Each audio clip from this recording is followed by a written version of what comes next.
പിതാവിൻ്റെയും പുത്രൻ്റെയും പരിശുദ്ധാത്മാവിൻ്റെയും നാമത്തിൽ ആമേൻ. ഈശോയുടെ ഏറ്റവും സ്നേഹം നിറഞ്ഞവരെ, വലിയ ആഴ്ചയിലെ ചൊവ്വാഴ്ച ദിവസമാണിന്ന്. നോമ്പുകാലത്തിൻ്റെ 44-ാം ദിവസം.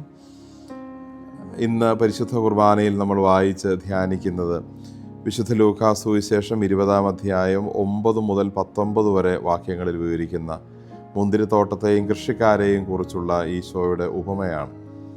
ഒരു ആണ്ടുവട്ടത്തിലെ ഏറ്റവും പ്രാധാന്യമുള്ള ആഴ്ചയിലൂടെ നമ്മൾ കടന്നു പോകുമ്പോൾ ഈശോയുടെ പീഡാസഹന കുരിശുമരണ ഉത്ഥാന ദിനങ്ങളുടെ ഓർമ്മ ആചരണത്തിൻ്റെ ഏറ്റവും അടുത്ത് എത്തി നിൽക്കുമ്പോൾ ഏറ്റവും അടുത്തായി ഏറ്റവും നന്നായി നമ്മുടെ ഹൃദയത്തെ, ജീവിതത്തെ ഒരുക്കുന്നതിനാവശ്യമായ ഉദ്ബോധനമാണ് ഇന്നത്തെ ഈ മുന്തിരിത്തോട്ടത്തിലെ കൃഷിക്കാരുടെ ഉപമയിലൂടെ ഈശോ നമ്മളോട് പറയുന്നത്.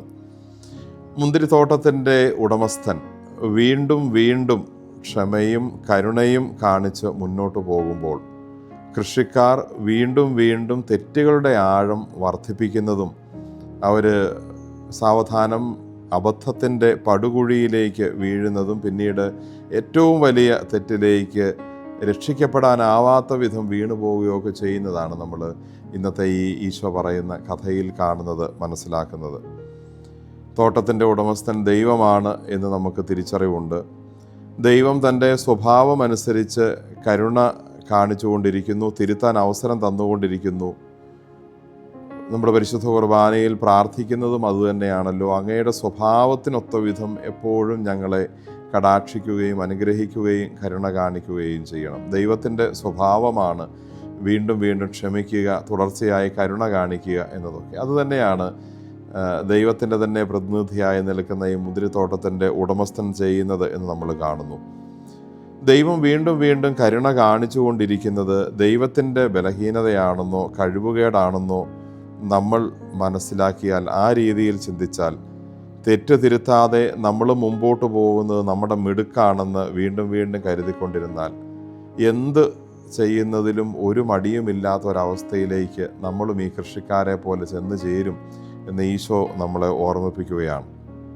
അവരങ്ങനെ ഏറ്റവും വലിയ തെറ്റിലേക്ക് വീഴുന്നു. ഏറെ പ്രതീക്ഷയോടെ ഈ തോട്ടത്തിൻ്റെ ഉടമസ്ഥൻ സ്വന്തം മകനെ അയച്ചപ്പോൾ ആ മകനെ നിഷ്കരുണം കൊന്ന് കളയാനുള്ള ഭയമില്ലായ്മ, അല്ലെങ്കിൽ ഒരു മനസ്സിൻ്റെ ഒരു വൃത്തികെട്ട തൻ്റെ ഇടം എന്ന് പറയാവുന്ന രീതിയിലുള്ള അവസ്ഥയിലേക്ക് ഈ കൃഷിക്കാർ അധപ്പതിക്കുന്നു. കൊല്ലുന്നതിലേക്ക് അവർ ആദ്യമേ വീഴുകയല്ല ചെയ്തത്.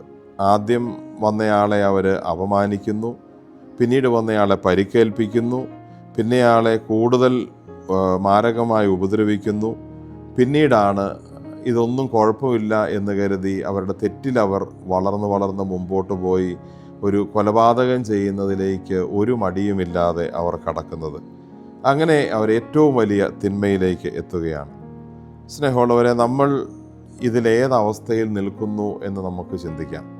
ദൈവത്തോടുള്ള നമ്മുടെ ബന്ധത്തിൽ, സഹോദരങ്ങളോടുള്ള ബന്ധത്തിൽ നമ്മൾ മറ്റുള്ളവരെ വാക്കുകൾ കൊണ്ട്, പ്രവർത്തനങ്ങൾ കൊണ്ട് ഉപദ്രവിക്കുമ്പോൾ, വാക്കുകൾ കൊണ്ട് കൊല്ലുന്ന അല്ലെങ്കിൽ മനസ്സ് തകർത്ത് കളയുന്ന രീതിയിലുള്ള സംഭാഷണങ്ങൾ നമ്മളിൽ നിന്ന് വരുന്ന തലത്തിലേക്ക് മാറുന്നുണ്ടെങ്കിൽ നമ്മളും ഈ കൃഷിക്കാരുടെ തലത്തിലേക്ക് അധപ്പതിച്ചുകൊണ്ടിരിക്കുകയാണെന്ന് മനസ്സിലാക്കണം.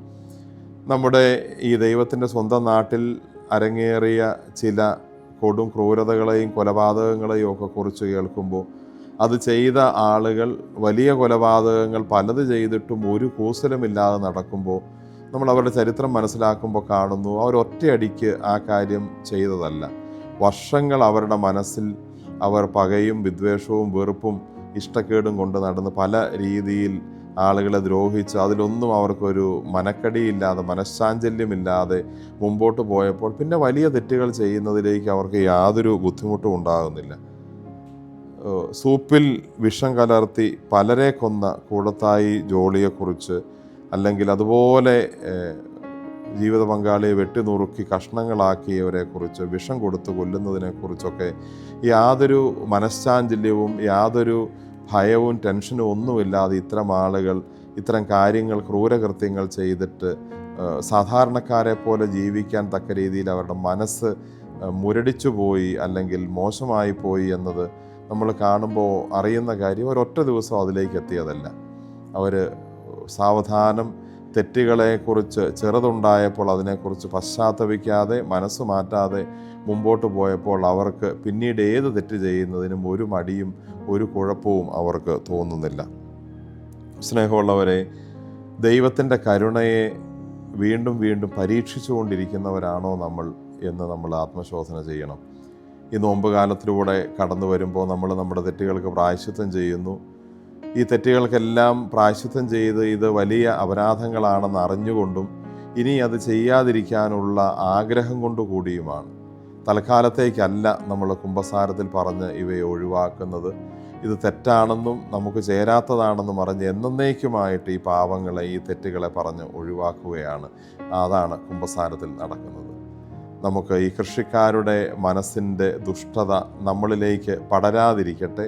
പ്രത്യേകിച്ച് ഏറ്റവും വിശുദ്ധ രഹസ്യങ്ങൾ ഏറ്റവും വിശുദ്ധ ദിവസങ്ങളിൽ ഏറ്റവും വിശുദ്ധമായ ഹൃദയത്തോടെ കൈകാര്യം ചെയ്യുന്ന നാളുകളിലേക്ക് നമ്മൾ കടക്കുമ്പോൾ നമ്മുടെ മനസ്സിൽ നിന്ന് എല്ലാ വെറുപ്പും, അസൂയയും, വിദ്വേഷവും, ഇഷ്ടക്കേടും, വൈരാഗ്യവും മാറ്റി ഏറ്റവും വിശുദ്ധമായ ഹൃദയത്തോടെ ദൈവപിതാവ് അയച്ച അവിടുത്തെ പുത്രനായ എൻ്റെ പുത്രനെ അവർ ബഹുമാനിക്കും എന്ന് ആ കൃഷിക്കാരെക്കുറിച്ച് തോട്ട ഉടമ ചിന്തിച്ചതുപോലെ നമ്മളെക്കുറിച്ചും ദൈവം ചിന്തിക്കുന്നു. എൻ്റെ പുത്രനെ ഈ പെസഹാകാലത്ത് ഈ ദിവ്യരഹസ്യങ്ങളുടെ ലോകത്തിലേക്ക് അയക്കുമ്പോൾ, വിശുദ്ധ കുർബാനയിലേക്ക് തന്നെ കൊടുക്കുമ്പോൾ ആ ദിവ്യപുത്രനെ നമ്മൾ ബഹുമാനിക്കുമെന്ന് ഈ കൃഷിക്കാരെക്കുറിച്ച് എന്നതുപോലെ നമ്മളെക്കുറിച്ചും കരുതുന്നു.